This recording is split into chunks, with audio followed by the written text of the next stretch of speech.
wrote the Gospels? Why are they written in Greek? Why did they have a pro-Roman perspective? Why was the religion headquartered in Rome? Those were the mysteries that I saw about the Gospels. The origin of the Christian religion has been a subject steeped in mystery for nearly 2,000 years.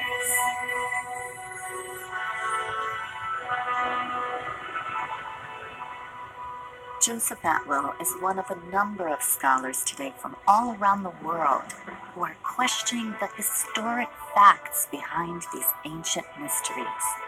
When examining the actual history of this era, many of the answers provided by the Church and Christian scholars do not hold up to rigorous scrutiny. This is really important for our culture, to understand where Christianity came from. No doubt Christians have done a lot of good for the world, but then there are other Christians, often the most dogmatic, who create wars, hatred, and other harm under the disguise of religion.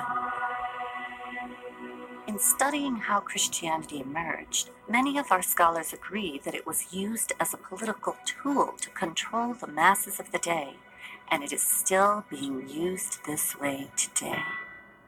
The problem is that Christianity has been used as a tool by government that uses the goodness in people against them.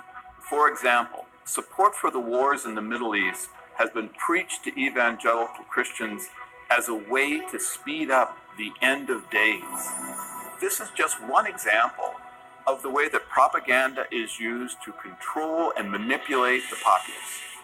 Actually, according to my study of the ancient texts, the second coming of the Christ has already occurred. Maybe we need to expand the possible answers about how Christianity originated, and deeper questions need to be asked. Maybe we need to examine what political motives were behind the formation of the Christian religion. I think it's a requirement of alert citizens to know how the Gospels were written, why they were written, who produced them, what was the purpose and back of all this. This is good citizenry. Everyone should be involved in this. Today, we live on the brink of an immense paradigm shift, and this modern time is very parallel to the era in which Christianity emerged. Studying this ancient era can give us the perspective needed for coming up with solutions to today's problems and for helping create the better world that we envision.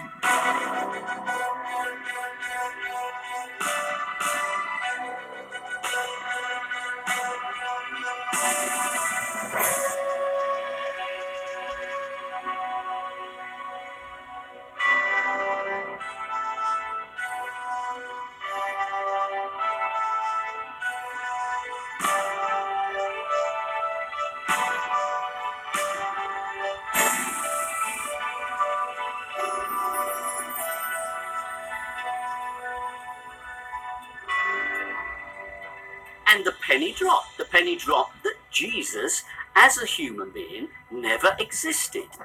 The presentation of the Jesus character, it's somewhat of a composite of many messianic leaders of the time. Well, let's just go back to the drawing board, and we'll leave aside all of the assumptions of Christian history, and let's just look at the text afresh and consider every possibility. Let's open the whole game up. Can you think that Christianity is really paganism by a different name? Now it feels completely obvious.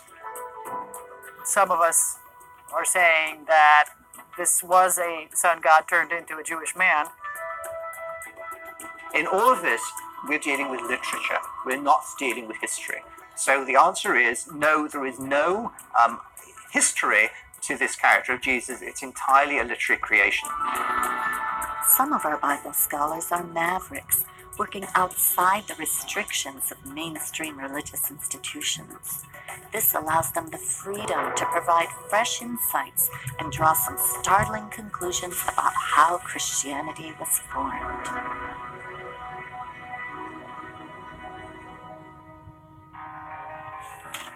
I began reading a number of books on the subject. This turned into a decade-long research. For Joseph Atwill, the key was in the Dead Sea Scrolls, the only Jewish literature ever discovered from the 1st century AD or CE, the time that Jesus would have been preaching among the Jews. The characters in the Dead Sea Scrolls were militaristic. And you could see that this movement wanted to push the foreigners out of Israel. They were fundamentalists. Whereas the characters in the gospel are different. They are pacifistic. They are turning the other cheek. They're giving to Caesar what is Caesar's. How did a movement like Christianity come to exist in a region that was occupied by Roman soldiers and had Jewish zealots within it that were going to push these Romans out? How was that possible? I began studying the other two major works of the era, the New Testament and Wars of the Jews by Josephus, a Roman court historian who described the war between the Romans and the Jews in the 1st century. While reading these works side by side, I noticed an amazing connection between them. Certain events from the ministry of Jesus seem to closely parallel episodes from the military campaign of Roman Caesar Titus Flavius, a campaign which took place 40 years after Jesus supposedly lived. My efforts to understand these connections led me to an incredible discovery. Christianity had been invented by a little-known family of Roman Caesars, the Flavians, and they left us documents to prove it. The Flavians are not a household name, and yet it's the Flavians who completely reshaped the Roman Empire. In Rome, of course, there's the Colosseum, which is understood to be the best-known monument of the ancient Roman Empire, perhaps. The Colosseum is, in fact, a Flavian construction produced during the Flavian period. It's under the Flavians that both Rabbinic Judaism and Christianity take shape. Why would the Flavians be interested in creating religions? Much like today, their era was marked by political power struggles, a bankrupt economy, religious conflicts, and endless wars. In the midst of this turmoil, the Flavians seized control of the Roman Empire and ushered in an immense paradigm shift. To understand the Flavians' rise to power, we need to go back to the reign of the previous powerful rulers, the Julio-Claudian dynasty. Beginning with Julius Caesar in the year 49 BCE, the Julio-Claudians ruled Rome for over 100 years, transforming the government from a republic into an empire.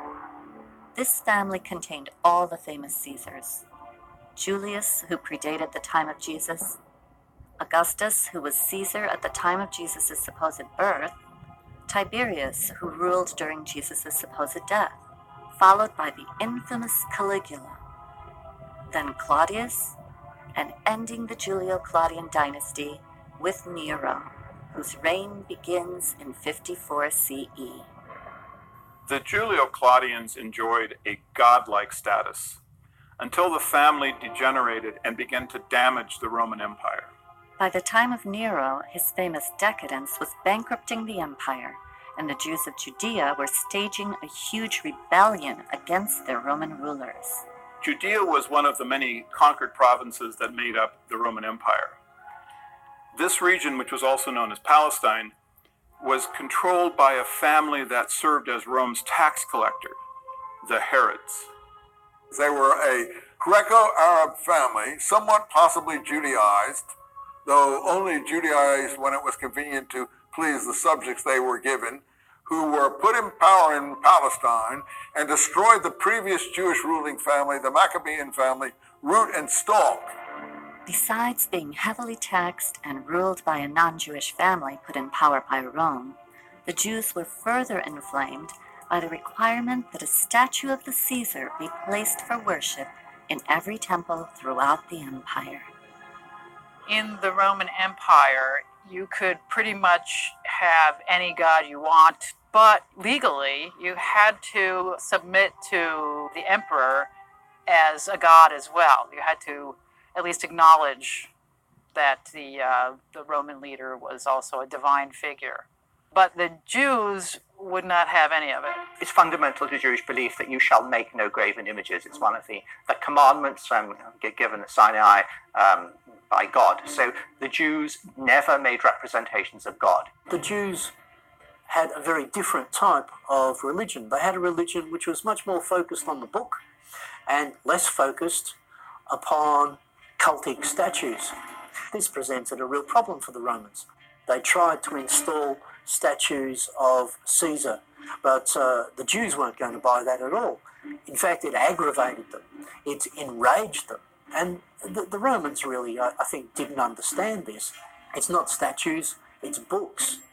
And those books contained what are known as the Jewish messianic prophecies.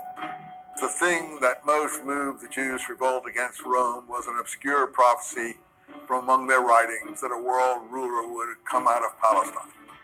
Holy books inspired the Jews to expect a redeemer who would redeem Israel, rescue Israel, restore Israel to power and leadership in the world. The Messiah that the literature described was a warrior. The Messiahs would have claimed the same attributes that David did. David could overcome any army because God gave him the power to do it. If you had the power of God, you could easily defeat the Roman army. The people rebelled against Rome and were led by a messianic movement that had a series of messiahs that had come forward to fight against the Roman Empire. The Hebrew word Messiah is translated into Greek as Christos, or Christ, so the title of Christ can describe any of the numerous messiahs of this movement. Yes, the word Christ or Christians can refer to the Palestine Messianic movement, but it's a later term. It's a later reformulation of the Messianic movement in Palestine. This movement rebels against Rome in 66 and is successful. It actually defeats them militarily, so it must have been a huge movement. The victorious Jews set up a nation state directly in the Roman Empire. And the Romans had to do something about it. There was a real danger that this messianic movement could not only boil over in Judea itself, but could spread to other Jewish communities and other parts of the Roman Empire. Rome ruled its colonies with a rod of iron, and any resistance was going to be met with brute force. At this time during Nero's reign, two of the finest military men in the empire were the Flavians, Vespasian and his son Titus. Vespasian and Titus were military men. They spent a great deal of their life outside of Rome. For over a decade, they had waged war against the Druids in Brittany and Gaul. Vespasian and Titus were successful in essentially destroying the Druids. They left behind no historical record of their existence. And it's the Flavians that Nero calls upon when he needs to suppress the Jews' rebellion in Judea.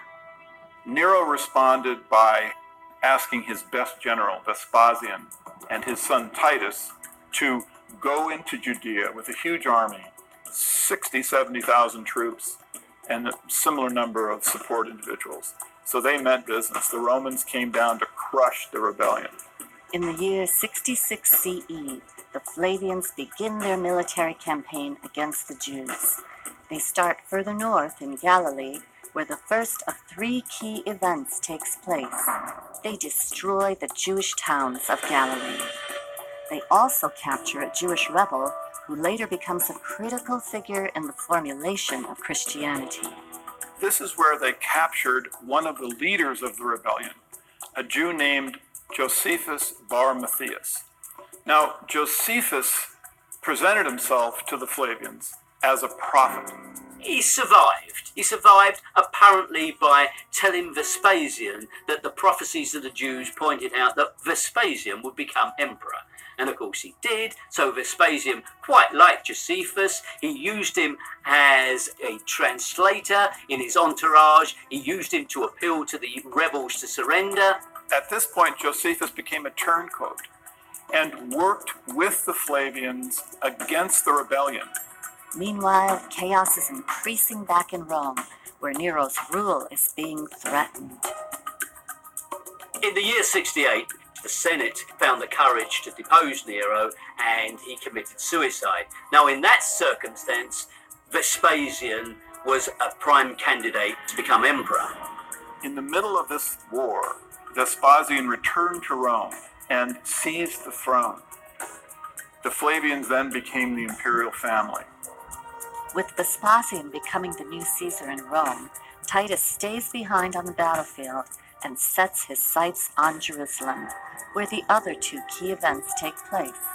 Titus encircles Jerusalem with a wall, and finally he razes the temple, leaving not one stone atop another. It took a while. They eventually had to bring on starvation by building a wall, a barricade entirely enveloping the city. What happens, of course, is the temple in 70 is completely destroyed. For the Jews, it was the ultimate calamity because, of course, this was the house of their God, and it was destroyed by the Romans quite thoroughly. Titus, of course, was the victor of this great siege. Titus carried the spoils of this captured city back to Rome for his triumph. He took the treasures of the temple, their famous 7-branch candlestick. You can see it on the Arch of Titus in Rome. It celebrates that tremendous victory of Rome again triumphant, and Titus, of course, is the hero of the day.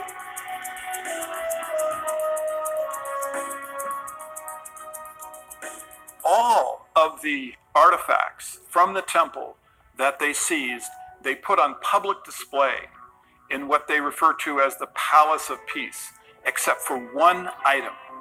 The Jewish scripture, Josephus records that the Flavians took and placed in their private palace where no one was allowed to see it. Although Titus Flavius successfully ended the rebellion in Judea, another rebellion soon broke out in Alexandria, Egypt. The Flavians were clear that this was not the end of the Jewish Messianic movement. They also recognized that it was the Jews' Messianic literature that was fueling this movement. So once they captured the Jewish scripture, they had all other copies of it destroyed. And that's why the Dead Sea Scrolls had to have been buried in a cave, because that was the only way they could be safe from the Roman destruction. There was not a single scrap of literature found from the Messianic movement until the scrolls were discovered. That's why they're such a treasure, because they're the only real voice of the Messianic movement that we have. And the real voice of the Jews' Messianic movement, according to our scholars, was violent and militaristic, not the pacifistic version depicted in the Gospels. War against Rome was a messianic war. So that's why I say that the scrolls are not only the literature of the messianic movement in Palestine, they're also the literature of the war against Rome. The Romans needed to subdue the Jews' religion, so they set about influencing it and changing it. They realise they can't destroy the Jewish religion altogether. That's not their objective. They realise they're sensible enough to realise that they can't do that. So what you have to do is try to create a type of Judaism that is benign. And it's exactly coinciding with the rise of the Flavian dynasty is the arrival of two benign forms of Jewish ideology. It's during this period that a new literature enters history, which describes a peace-loving, turn-the-other-cheek preaching Jewish Messiah named Jesus Christ. But if the Flavians wrote the Gospels, how could a Roman family know how to write Jewish literature that refers to Jewish prophecy? The answer lies in the Flavians' collaborations with a number of Jewish intellectuals, beginning with their own court historian, Josephus. Josephus arrives back in Rome with Titus. He becomes an adopted member of the Flavian family. An amazing turn of events for the Jewish turncoat. He becomes Flavius Josephus. Josephus at this time begins writing the history of the war, and he records that Titus gave him the Jewish scripture. Josephus's histories have always been associated with the origins of Christianity. Time and again, you can find parallels between what Josephus writes and what turns up in the Gospels. It's a powerful evidence of their true origin. In reading the works of Josephus side by side with the Gospels, scholars have noticed parallels between the two works. It appears as though the history of Josephus records events that fulfill the prophecies of the Old and New Testaments. Early Christians understood this connection. In fact, when the Bible first began to be printed in the Middle Ages, it included the history of Josephus. He was employed to write the official history that we have. The other histories from this period have been destroyed ruthlessly by the Romans. Josephus tells us this in very chilling passages, how the Romans exerted complete control of the literature of this period. There were alternative histories of the Jewish war written. Well, the Romans rounded up the writers of those histories and executed them. They rounded up all the copies of those histories and destroyed them. That is to say, they ruthlessly wiped out any alternative history, so that the only history we have is written by Josephus. And let's remember who Josephus was. Chief propagandist of the Flavian dynasty. He was very, very successful. He moved back to Rome. He was given an apartment in the emperor's own townhouse, and he was appointed the chronicler of the Roman Jewish War, using Vespasian's own diaries of the events. Also in the pages of his history, Josephus declares that the Jews' Messiah or Christ is none other than Flavius Vespasian and his dynastic family. To put it succinctly, Josephus says that there was a prophecy that a world ruler would come out of Palestine. The Jews thought this applied to one of their own. They were wrong in their interpretations. He used the most cynical interpretation. He applied it to the rise of the Roman emperor in Palestine. Josephus recorded that the messianic prophecies foresaw not a Jew, but Vespasian and his dynasty. In fact, all of the Flavian historians recorded that the Flavian Caesar was the Christ. It was important to the Flavians that they be seen as the Christ, as divine and godlike, and this was not mere vanity. The Julio-Claudians before them had already established that presenting themselves as gods was a powerful tool in controlling their subjects.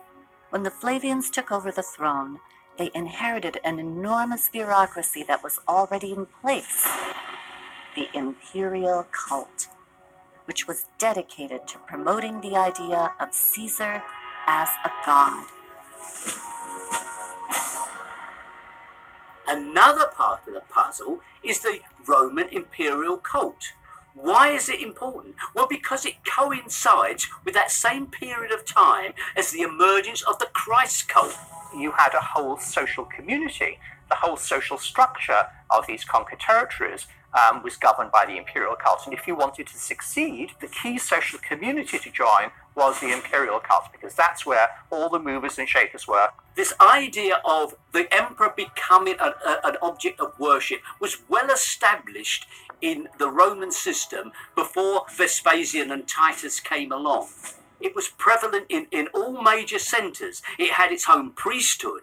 There was a ceremony, an annual celebration, annual games for the imperial cult. Now, it had many characteristics which would later colour the Christian cult. It grew in the same centres. It made claims that were later transferred to Christ.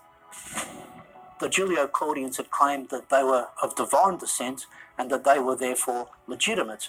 Their power base was the Roman aristocracy, the Roman nobility.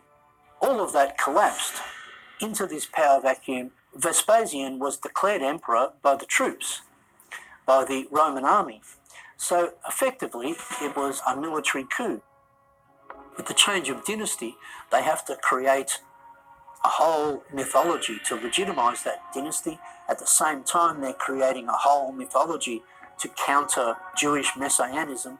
Somewhere along the line, those two things get mixed together.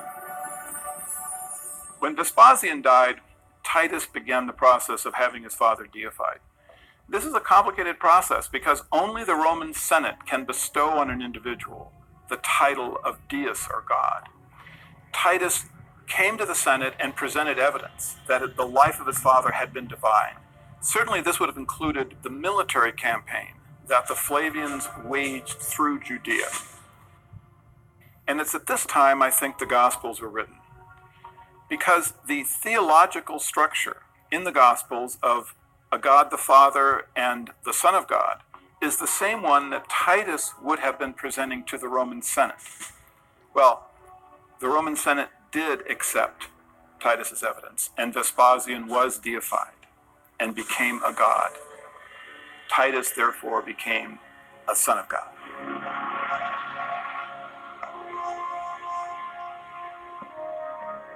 The Arch of Titus that still stands in modern Rome today is inscribed with a dedication to the divine Titus, son of the divine Vespasian, or son of a god. This imperial cult, set up to worship Caesar as god, also provided the basis for the structure of the Roman Catholic Church. Now, the rituals, paraphernalia, and symbols of paganism were transferred wholesale to the Christian church. The most obvious and clear example is where the title of the pagan chief priest of Rome, the Pontifex Maximus, became the title of the Pope, the Christian Pope. If you look at who held the original bishop positions in the Catholic Church in those early times, you will see that they are members of the same pagan aristocracy.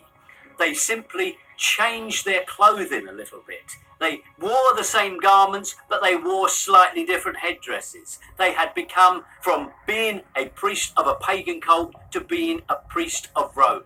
Where the Vatican now stands, there was once a pagan temple which celebrated the mysteries of a dying and resurrecting God-man who wasn't Jesus. There are many churches in Rome, I've been to a few, where you go above into the church and there is Jesus, and you go underneath and there's a little sanctuary of Mithras, and it's basically the same thing. So the Roman plot to invent Christianity is just so clever when you think about it. Through the Pope, who is God's representative on earth, they no longer needed expensive standing armies, wars, and punishment of disobedient peasants. They could, through religion, rule their subjects. Over time, Roman Christianity propagated throughout the empire by way of the mass media of the day, the Roman roads. The Romans must have approved of this new religion because, as some scholars ask, if the Gospels really were Jewish literature about a Roman sentenced criminal, why wouldn't they have been destroyed? One of the really surprising things for me was to realize the extent of Roman control of propaganda and of literature. So that when you suddenly get all of this Christian literature arising in this period, one has to ask, well, how did that happen? The conclusion that one has to reach is that that could not have happened without some degree of complicity on the part of the Romans, so that one is led to the conclusion that the Romans must be involved in the production of this literature.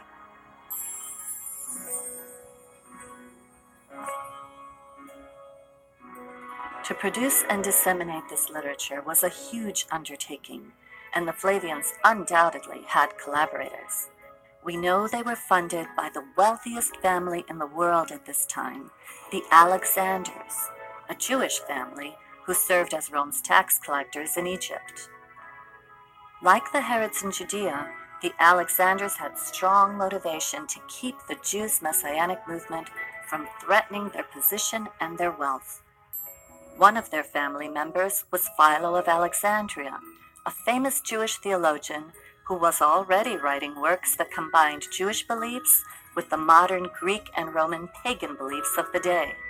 Many scholars agree that his writings form the basis for much of the philosophy of Christianity. In these pages is practically every concept that you can find within Christianity. He combined Greek philosophy, and he took that and he combined it with Judaism. On top of that, he was from an extremely wealthy family. And this is important because you have to follow the money when you're looking at major trends, new paradigms being set. And if you look at his family, then you start seeing, well, this is interesting because now we're starting to come across the Flavians again. His relatives are very involved with the Flavians. That whole area is where we want to look very closely for the Christian origins. It's from exactly this same circle of people that you get the first signs of Christian ideology, and they all lead to the rise of the Flavian dynasty. Another wealthy, influential character, Princess Bernice, was from the Herod family in Judea. She's the granddaughter of Herod the Great, a product of the Herod's intermarriage with the conquered Jewish ruling messianic lineage. Princess Bernice appears in the New Testament, which makes her an interesting character. She had 2 or 3 husbands and then became the mistress of Titus. So you can see this again, rather like dynasty here. You know, powerful people, mixed marriages, you know, shacking up with the conqueror. Yeah, and it's really where Joe Atwill takes his idea of a conspiracy to write the New Testament. But let him say it in his own words. Bernice was a Herod related by marriage to the Alexanders, and of course later she became the mistress to Titus. The fact that she was so closely linked with the Flavians shows you that the 3 families were very unified in financial, romantic, and likely theological issues. By the looks of things, this coalescence seemed to have brought about a dynamic that led to the synthesis of Judaism and paganism and eventually became Christianity. So this is a very key time period. I believe that the Gospels were actually written under the control of the Herods, the Alexanders, and the Flavians. These families had the motivation to create Christianity, and with the expertise in Judaism that the Alexanders and the Herods had, they had the actual technical ability to come up with these stories that are fulfillment of Hebraic prophecies. So it seems the Flavians had the motivation, the means, and the collaborations through which they likely constructed and began disseminating Christianity. And if our scholars are correct, one of the documents they left behind are the Gospels themselves.